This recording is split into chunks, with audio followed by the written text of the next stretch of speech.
At nawa sa amin mong pag-aaral ay makakita kami ng mga application. Bigyan mo kami, Panginoon, ng karunungan na bigyan ng personal application ang mga pag-aaral na ito. Be with us, O God. Let your Spirit reside in our hearts. Teach us to obey you. Teach us to be like your Son, Jesus. Father, we commit our study to you, asking you to protect us from all evil men and from all evil spirits. Lahat, Panginoon, ng mga masasamang espiritu, malilisyosong mga tao na nagbabalak ng masama laban sa iyong mga anak, na ngayon nagtitipon upang kayo sambahin, biguin ninyo, tapunan ng inyong liwanag, Panginoon, at tupukin ang kanilang mga masasamang balak laban sa iyong mga anak. We hide in the shadow of your love. We hide under the wings of your protection, O Father in heaven. Lead us, teach us. Even, Lord, we pray that you may take care of our loved ones who are not with us right now. Sila man ilalayo niyo sa mga sakuna at pagpapalain. Sa ngalan ng Panginoong Hesus, ito pong aming dalangin. Amen. How to deal with irritants. Piliin po natin kung alin sa mga puntong ito ang bagay na i-apply natin sa buhay, kung sino ang dapat na pag-applyan ito, at kung paano. How do you deal with irritating people? Yung mga tao na ang inyong tahimik na pag-isip ay ginugulo, ang inyong direksyon ay inililigaw, mga tao na pagka pumapasok sa inyong buhay ay nawawalan kayo ng saya, ng sigla, at nagkakaroon kayo ng gulo. Avoid them. Napakahalaga na iwasan ang ganitong mga tao. Proverbs 4:14 to 15. Do not set foot on the path of the wicked or walk in the way of evil men. Avoid it. Do not travel on it. Turn from it and go on your way. At kung maiko-consider po natin na something not good but something evil, yung ginagawa ng mga irritating persons, then we should avoid their evil paths. Mabuti naman at maluwag naman ang mundo at marami naman tayong choices kung paano iiwas. At kung hindi natin maiwasan ang mga taong ito physically, kung minsan ay kasama natin sa opisina, kasama natin sa bahay, we can avoid them emotionally. We can avoid them spiritually. Na kahit katabi mo na ay hindi mo patulan, huwag kang sumali sa kanyang mga topics, huwag kang sumangkot sa kanyang mga usapin, at kayo man ay makakaiwas sa ganitong mga tao. That's why it is important to stop and to study people. Hindi lang natin pinag-aaralan ng isang mapa para huwag tayong maligaw. Hindi lang natin pinag-aaralan direksyon ng isang gamot o kaya isang produkto na binibili natin para magamit natin sa tama. Marapat na pag-aralan ang taong nakakalapit sa atin at nilalapitan natin. We should look at how they live. We should look at how people conduct their lives and listen to what they say and listen to what people say about them. Kung minsan ay nakakapagsisi na may mga tao tayong nakikilala. Nagsisi na ba kayo na may tao kayong pinapasok sa inyong buhay na dapat sana'y tahimik ang inyong buhay kung hindi lang kayo nasangkot sa taong ito? Marami pong mga tao na nakakapagsisi na sila ay nakasama sa listahan ng ating mga kakilala at nakilala nila tayo, nalaman nila kung saan tayo tatawagan, paano tayo pupuntahan, naliligalig nila ang ating buhay. Pag-aralan ang mga tao.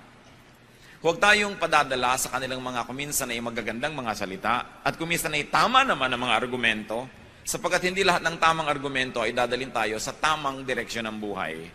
May mga tao na mahilig makipag-away. May point sila, tama sila, pero nasaksak naman. At ikaw ay katabi, nasaksak ka rin. Binarel, nabarel ka na rin. Tama nga ang point nitong ayaw suklian ng driver ng jeepney. Nakipag-away sa halagang 50 centimos, nadamay ka rin. Tama nga ang point ni ganito, tama nga ang ganon. Pero hindi po lahat ng tamang punto worth it na ipagyera eh. Do not stop at every station. Do not take every argument. Do not go into every battle. Sapagkat napakaraming dapat na magbubuting gawin sa buhay, limitado ang ating oras at panahon, at pag inubos po natin ang ating oras at panahon sa mga gyerang hindi naman dapat, nawawalan tayo ng panahon para doon sa mga gyerang dapat nating pagtutukan ng pansin. May mga tao are very particular. They will always find fault. They will always criticize. They will always have something to say. Don't have anything to do with these people because they're always courting disaster. Kung ang pinakamatataas na puno ang siyang tinatamaan ng mga kidlat, yung mga taong mahilig magreklamo at gumawa ng gulo, ang tinatamaan ng mga bala. Kaya kailangan na hindi tayo laging sumasali sa kanilang buhay. Proverbs 20 verse 9, avoid a man who talks too much.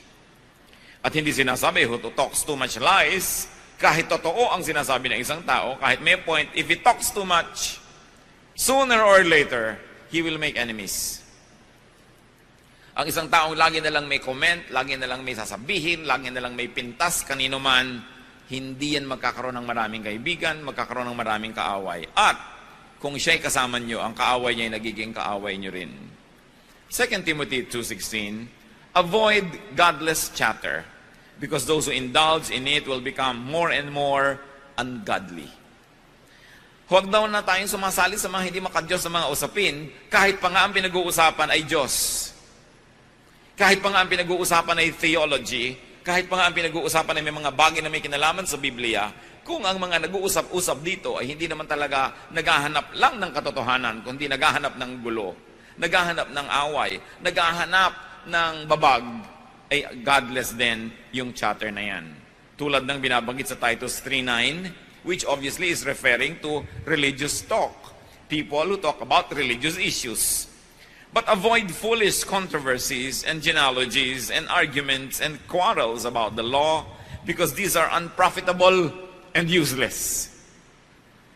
Law na yung pinag-uusapan, law of God, law of tradition, law of custom, law of the people. Sabi, huwag kayong sumali sa lahat ng mga kahangalang mga pagtatalo. Walang mabuting dadulot sa inyo yan. Bakit po ba tayo nag-aaral ng salita ng Diyos? Di pa upang maging mapayapa ang ating buhay? Upang tayo ay magkaroon ng mga magmamahal sa atin at mamamahal?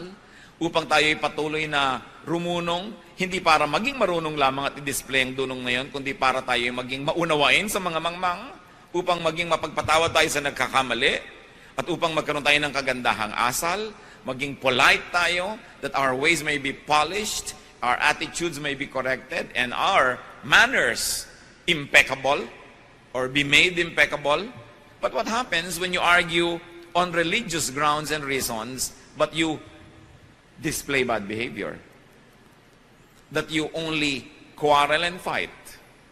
Tama nga halimbawa ang yung theology, pero ang behavior nyo, disobedient naman to authority. Tama nga halimbawa ang argumento mo, ipagpalagay ng tama, pero ang pamamaraan mo, nananaksa ka ng tao sa kanyang likuran. Wala kang utang na loob sa mga nakatulong sa'yo.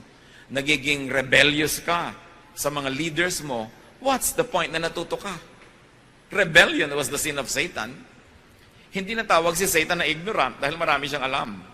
Hindi siya natawag na wrong ang kanyang mga approaches at ang kanyang mga premises, pero ang paraan niya, sinusuwag niya ang Diyos. Sinusuwag niya yung dapat sana iginagalang niya.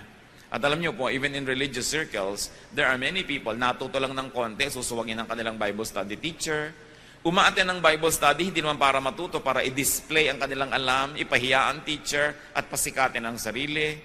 Umaaten ng mga churches, hindi upang magpasakop at mag-improve ang character, kundi upang maghanap ng babag, patunayang mas magaling siya kaysa sa preacher o sa pastor.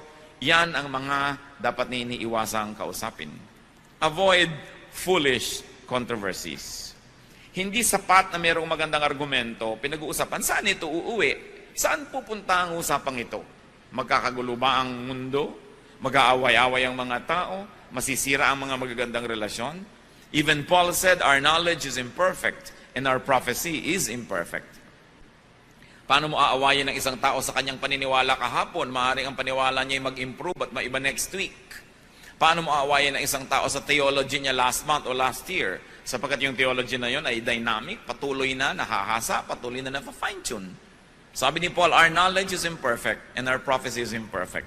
But when the perfect comes, the imperfect will pass away.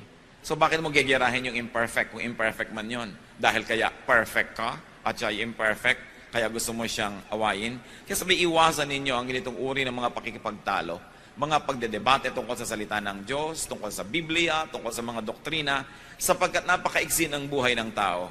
At sino ang nakararating sa puntong alam na niya ang lahat para sabihin niyang, ang paniniwala ko lang ang tama at ang paniniwala mo ay mali.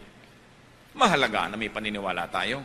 Mahalaga na may direksyon ang ating paniniwalaan. Subalit wala dapat maging palalo na mag-isip na alam na niya ang lahat ng tama. Therefore, dapat na siya makipag-away sa mga tao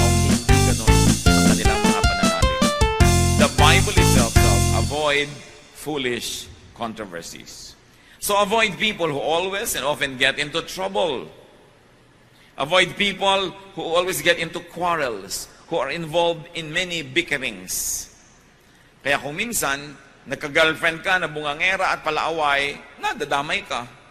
Inaway niya isang babae, yung boyfriend ng babaeng yun, inaway ka rin dahil ikaw ang boyfriend niya, gumulo ang buhay mo dahil sa babaeng ito. Kung minsan naman, tahimik na tahimik ang babae, ang naging nobyo mo ay basagulero, mahilig makipag-away, nadadamay at nadadamay ka. Proverbs 12:26, a righteous man is cautious in friendship, but the way of the wicked leads them astray. Ang taong matuwid ay maingat sa kanyang pakikipagkaibigan. Sapagkat pag tayo nagiging kaibigan ng sino man, ang ating resources ay nagiging resources niya. At kuminsan yun lang ating presence ay nagiging lakas ng loob niya para mag-isip na marami siyang kakampi. Kaya hindi agad-agad ibinibigay ang pakikipagkaibigang malalim. Lalo pa nga sa mga taong mahilig, manggulo at mangaway. How else do we deal with irritants? Learn from them. Turn every disadvantage to an advantage. Having an irritant in your life can be a disadvantage, but it can also be a source of an advantage. Learn from what they do and the result of their deeds. If P then Q, if I did this, then this is the result. Matuto tayo sa mga ginagawa nila, nagiging bunga ng mga pinagagagawa nila. And learn from what they say about you.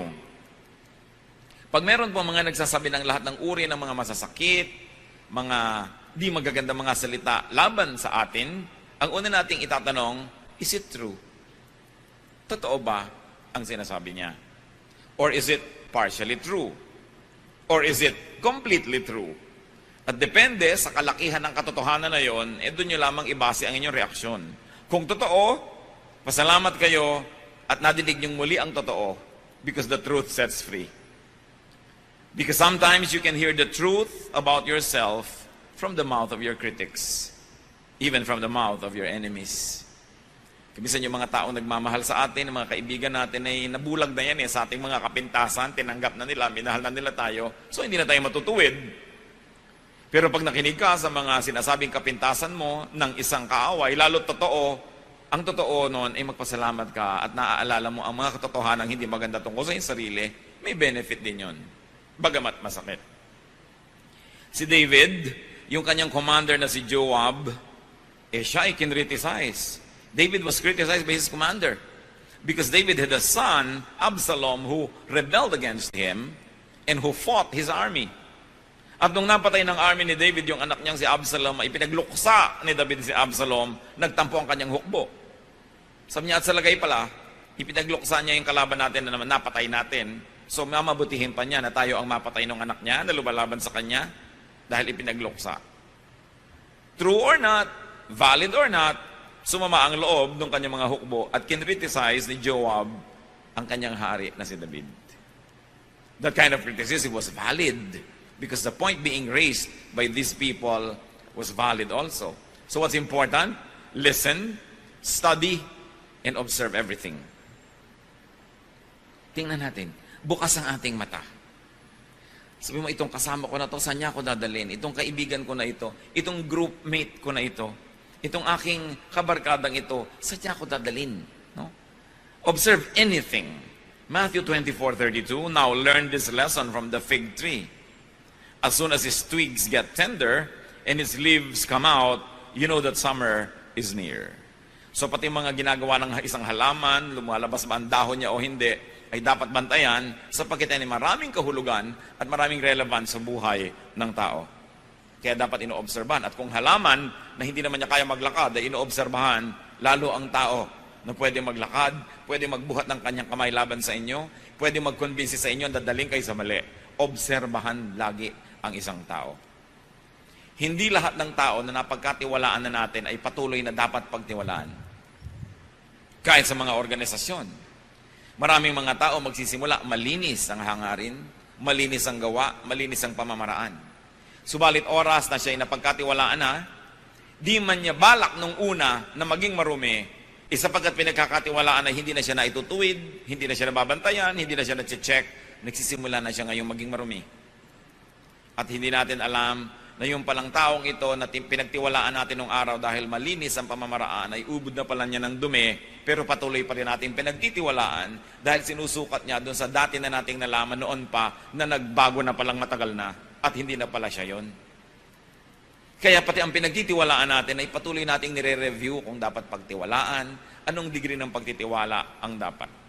Kaya nakikita nyo kung minsan yung mga corruption sa mga opisina, corruption sa mga pamahalaan, corruption sa negosyo, corruption kahit saan.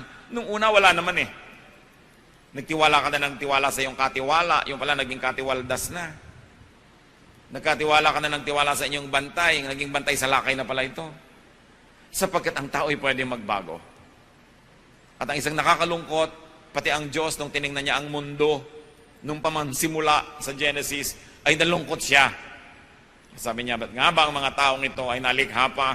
Wala na silang alam, wala na silang inimbento, kundi mga kaguluhan at mga kasalanan at mga karumihan. Bata man at hindi nyo bantayan ng lagi, sa unay tama ang ginagawa niyan, pero pag nalaman niya hindi nyo binabantayan at may ginagawa siyang isang kabalbalan, tapos hindi siya naitutuwid at napapalo, gagawin niya ng gagawin hanggang palalayan ng palala. Isa mang kahera na hindi ino-audit, sa unang araw ay malinis, sa pangalang araw, sa pangatlong araw, pag nakakasampung araw na yun, o 10 buwan na hindi ino-audit, ang dami na pala niyang na ginagawang hokus-pokus, debit, credit, kupit ang nangyayari. Kaya ang mga tao, mga kapatid, lagi nating chinecheck. Kahit asawa, okay, naniwala na ako nang naniwala sa kanyang pasya dahil ang track record laging tama. Pero ito bang magiging pasya na niya na ito ay tama? Dapat ko pa rin reviewin. Hindi tayo dapat na mawalan ng pagbabantay. Because the devil prowls around like a roaring lion seeking someone to devour. Nag-aantay ng pagkakataon. Tatandaan natin ang mga problema ay hindi laging nandun sa simula. Subalit sa ating pagwawalang bahala, lumalaki ang mga yon. So review, what is the effect on you of the people around you? Anong effect ng inyong kaibigan, ng inyong kabarkada, ng inyong mahal sa buhay? Proverbs 24:32, I applied my heart to what I observed and learned a lesson from what I saw. Kumisan ang nakakalungkot, maraming mga tao habang sila ay nasa poder ng magulang, ang dami nilang reklamo tungkol sa kanilang magulang. Hindi sila natutuwa sa ugali ng magulang nila. Ang magulang nila ay masungit, ang magulang nila ay maramot, ang magulang nila ay ganito, ang magulang nila ay ganon. Pero, nung naging mga magulang na, ganon din sila. Inuulit lang nila ang mga kamalian ng mga magulang nilang dati nilang tunutuligsa nung sila yung mga anak na nagdurusa. Because we never learn from what we see. Because we never learn from the mistakes of people around us. That's why it is important to be observant. And the Bible is light on our path that says, don't walk this way, walk here, walk that way.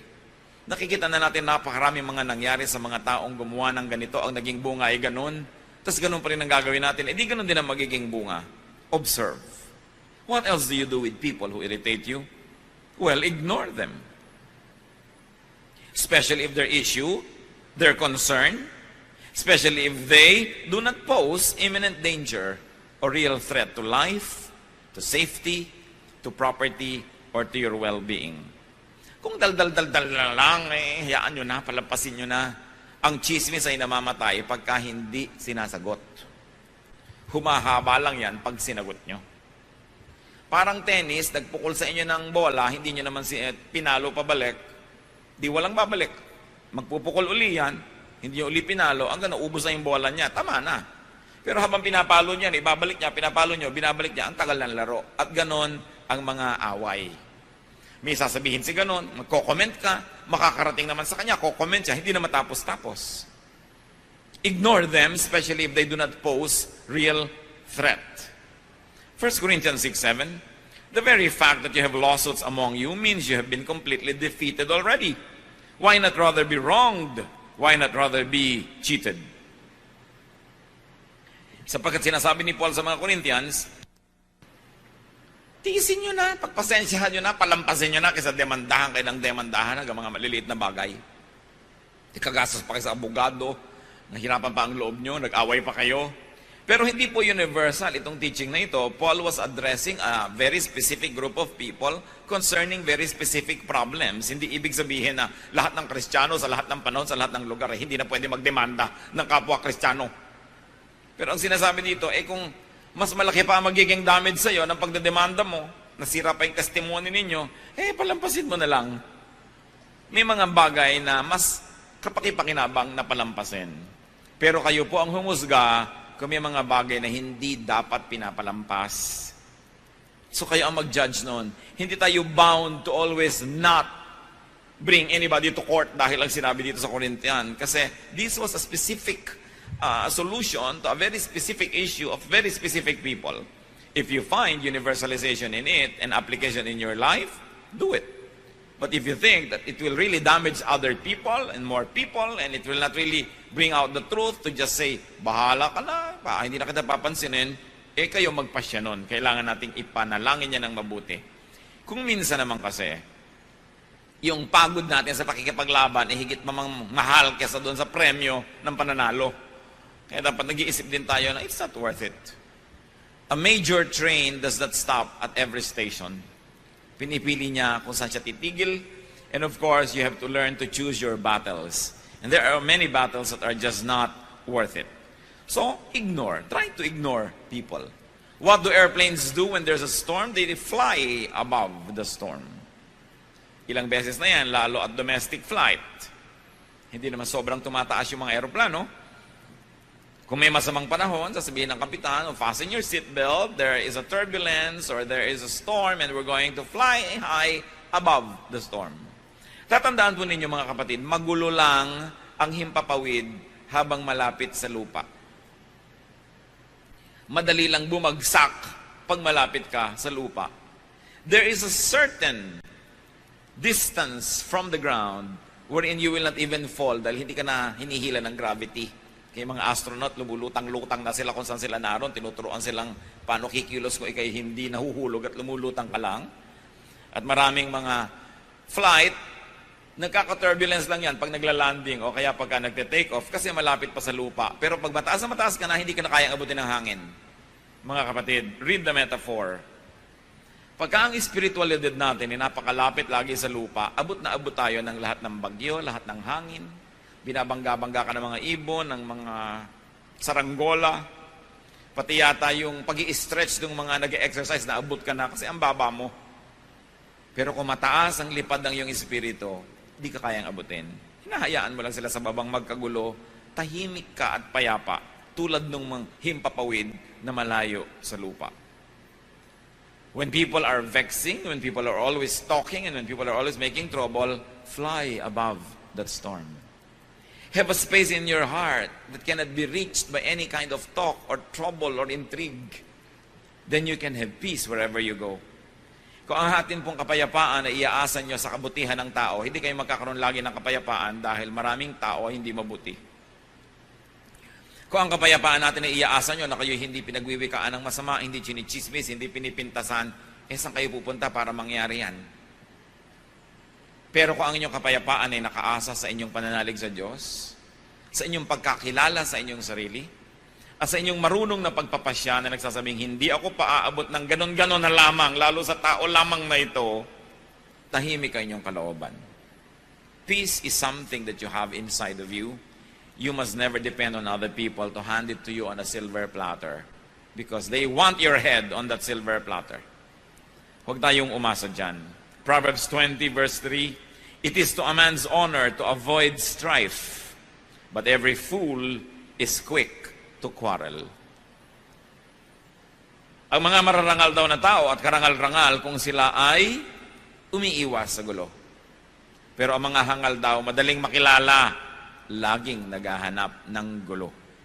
Naghahanap ng argumento, naghahanap ng debate, naghahanap ng mga pagkakataon para mapatunayang magaling sila, na meron silang alam. Pero, tandaan nyo po, ang mga karunungang espiritual, ang tunay na dulot niyan sa buhay ay kapayapaan, kababaang loob, kabutihan, kagandahan ng asal, hindi kagaspangan, at hindi pagiging malaswa, o kaya hindi pagiging taksil, o kaya hindi pagiging walang utang na loob sa mga dapat tingnan at tanawan ng utang na loob. Yan ang karunungan ng mga hangal, gulo ang hinahanap. And even in religious circles, religious students or scholars or so-called theologians can also love to quarrel about teachings and ideas. And most of the time, they really only want to prove themselves. Kung minsan estudyante, inaaway yung teacher. Siyempre, sisikat ka. Kung inaway mo ba si aling tekla dyan sa kanto, ay sisikat ka. Pero subukan mong awayin, halimbawa, ang isang senadora o presidente o artista, nasa dyaryo ka agad bukas. Kung ikay naging kerida ng isang tricycle driver dyan na hindi kilala, na 3 beses ka nang nanganak, hindi ka pa napag-usapan. Pero kung naging kerida ka ng asawa ng isang sikat, napag-usapan ka na agad. Even in religious circles, people try to be popular and famous by picking up quarrel with those already well-known. So hindi mo dapat bigyan ng pagkakataon. Marami pong mga tao, ganyan lang ang gusto sa buhay, magpasikat, patunayan na marami silang alam, at gusto nila sirain yung mga taong kinakainggitan nila. Yung mga taong gusto nilang maging, kung hindi nila matupad yon, hindi nila maging katulad, hindi nila madaig, sisirain nila yon, sapagkat yan ang kahulugan na mainggit. You want to destroy anything that is beautiful. I heard someone said, at natawa ako, sabi niya, don't hate me just because I'm beautiful. Baka gusto niyang sabihin niya sa mga nagagalit sa inyo nang walang dahilan, don't hate me just because I'm intelligent. Don't hate me just because I'm rich. Don't hate me just because I'm popular. Don't hate me just because you cannot be me. Pero marami pong ganong mga tao, huwag na lang patulan. And what do you do? How else do you deal with these irritating people? If you absolutely must answer them softly. Sumisigaw sila, huwag kayo sumigaw. Nagagalaiti sila, huwag kayo manggalaiti. Kasi pag pareho na lang kayo, di pareho lang pala kayo. Kailangan iba yung inyong behavior. Impeccable. You must be like a pond without blemish on its face. You must be the picture of serenity. And only through that imagery, people around you will say who the foolish one is and who the wise one is. Proverbs 15:1, a gentle answer turns away wrath, but a harsh word stirs up anger. Tandang-tanda ko yung minsan na may nag-aaway na magkapatid, galit na galit ang ate. Sabi ng kapatid na bata, pasensya ka na kasi tanga ako. Ano pa ang pwede mong sabihin? Inamin na. Pero pag pinagpilit mo, hindi, tama ako, mali ka, hindi matatapos, pasensya ka na dahil tanga ako. Tapos ang usapan. Ngayon, nasa sa inyo na kung totoo nga ba yun o hindi. Pero hindi ka naman siguro ganun kung napakaganda lang yung paraan, natigil ang awayan, hindi ka talaga kulang sa karunungan. Marunong ka. Pero para kang kawayan na sa lakas ng hangin ay yumuyuko para di mabali.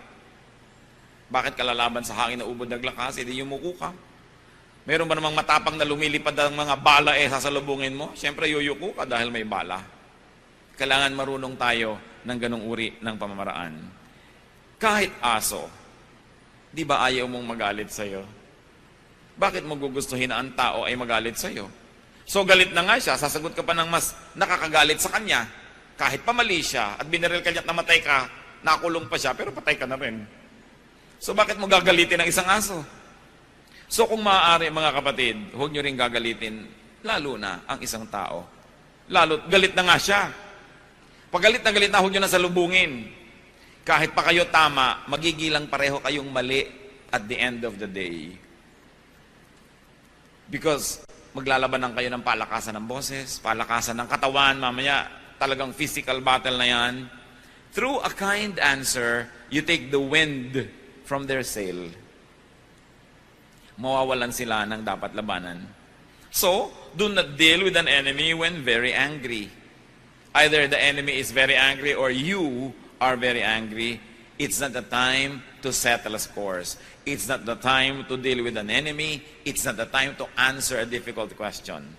Because angry people suffer from momentary craziness. Nagkakaroon ng imbalance ang utak. And people become at least temporarily insane when they are very mad. At masisira ang lahat ng ating diskarte. Pag galit na galit ang tao, huwag niyong harapin, Pag galit na galit kayo, huwag kayong humarap. Magpalipas ng panahon. Ecclesiastes 7:9, do not be quickly provoked in your spirit, for anger resides in the lap of fools. Yan daw, nakakandong sa mga hangal, yung pagka mainitin ng ulo, pagka magagalitin. Anger resides in the lap of fools. So a wise person will not be easily provoked. Pinoprovoke ka na nga, hindi mo pa pinapatulan. Because that is a measure of your very well-polished humanity and spirituality. At kung minsan ginawang ka ng masama, dahil pinatulan mo't masama na rin ang iyong ginawa, nauna siya, nahuli ka, ang nakakalungkot nun, ikaw pa ngayon na nagsosorry. Naranasan nyo na ba yun? Ginawa kayo ng mali, pero sobrang mali ang reaksyon nyo sa maling ginawa niya, na pag tinimbang yun, mas mali na tuloy kayo pa ngayon nagsosorry. Samantalang kayo yung unang nasaktan at unang ginawa ng mali. So, avoid having to say sorry by not doing anything you will be sorry for. How else do you deal with irritants? When you can and it won't cost you so much, give them what they want. So, inggit na inggit ka sa buhok ko, halika, sa'yo na tong buhok ko. Gustong-gusto mo ang ganito ko, sa'yo na. Yun naman, kung hindi naman kayo sobrang malulugi, bigyan nyo na. Matahimik. Kasi kung minsan mas mahal pa yung lumalabang kayo, bigyan nyo na. Romans 12:30, if your enemy is hungry, feed him. If he is thirsty, give him something to drink. In doing this, you will heap burning coals on his head. Now, let's explain this. Sabi, pagkanta yung kaaway may nagugutom, pakanin mo, siya nauuhaw, painumin mo, at para nang pinutungan mo siya ng mga naglalagablab na baga at pagkainit-init na mga uling. No? Akala nung iba, sige, sadistahin mo, lagyan mo siya ng baga sa ulo. Alam niyo po, wala namang araw, nung araw, walang posporo. Ang bahay ng mga Israelites dapat laging may apoy, kasi pag magluluto sila, saan sila kukuha ng apoy? So dapat laging may apoy yung kanilang maliit na lamp. Okay? Kaya isang malaking kapintasan ng isang nanay ng tahanan na ang kanyang ilawan ay namatay dahil naubusan ng langes. Kaya ang description doon sa babae sa Proverbs 31, yung kahangahangang babae, her lamp does not go out at night. Diba? At saka yung sinabi yung mga foolish virgins na ubusan ng langes ang kanilang ilawan, napakalaking kapintasan. Ngayon sabi, kung ang iyong kapitbahay ay kumakatok sa'yo, nangihiram ng baga ng kalan mo, dahil yung kalan niya ay nanlamig na't namatay na, magluluto siya. Alam niyo naman kasi yung baga, hipan nyo lang yan, lagyan nyo ng mga kung ano-anong mga tuyong mga dahon-dahon, mag-aapoy na uli. Sabi, may kailangan pala siya, ibigay mo and you will heap burning coals on his head.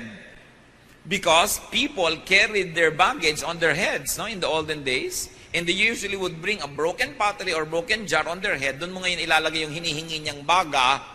So you will heap burning coals on his head. Hindi para mainitan siya. Ang ibig sabihin nito is not to torture your enemy.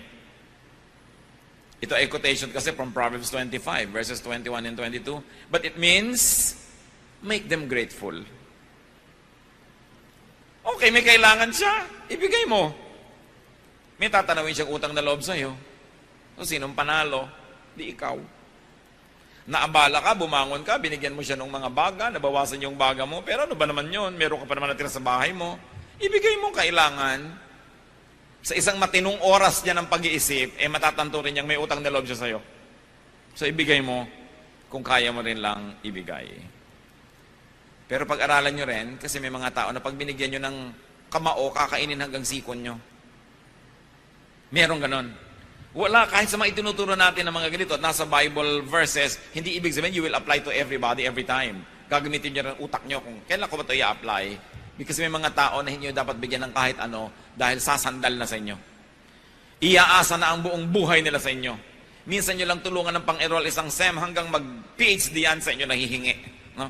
May mga ganong klaseng tao, sinusuri nyo yan at pinag-uusapan natin ng general application ito sa general types of people. But very special people need special study and special treatment. How else do you deal with irritants? Turn them into friends. The best way to beat an enemy is to turn him into a friend.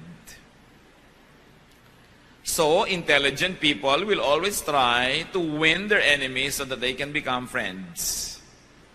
Pag enemy mo siya, lahat ng assets niya gagamitin laban sa'yo. Pag friend mo siya, lahat ng assets niya gagamitin niya para sa'yo. So tell me kung bakit hindi wise to turn people into your friends.